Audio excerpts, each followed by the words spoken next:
So for that particular experience that I had in that meeting room where I was literally hired to help them grow the business, and I found so many inconsistencies and gaps, and the data didn't match up, and it was as if they had these demo sprint meetings every, I don't know, 3-4 weeks.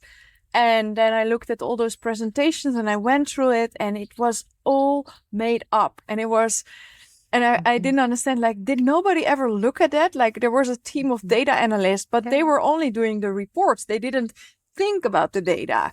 Absolutely. And I mean, we're not talking about small numbers. I mean, it was a big company. There were a few hundred people were working there. And then such a big gap, such a big mistake. And I found it in the data. And then with the data analyst, I verified all the data. I tracked all the sources.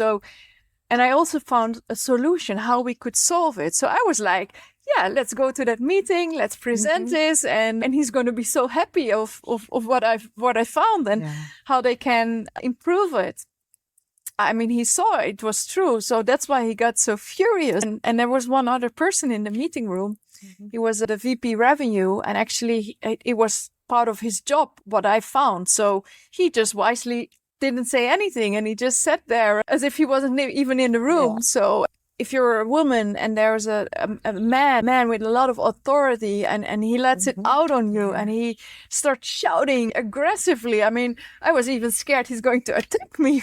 He was that mad. And that's the last thing that you expect. And honestly, I didn't think about that story anymore. I mean, my husband knows it. I told it to him and maybe to a few friends, like it was the most crazy thing that happened that time. But then I started with the app as I was testing it. And then it somehow surfaced that story through being in that conversation and the questions. And I was like, oh yeah, and this happened and that happened. And then details came back.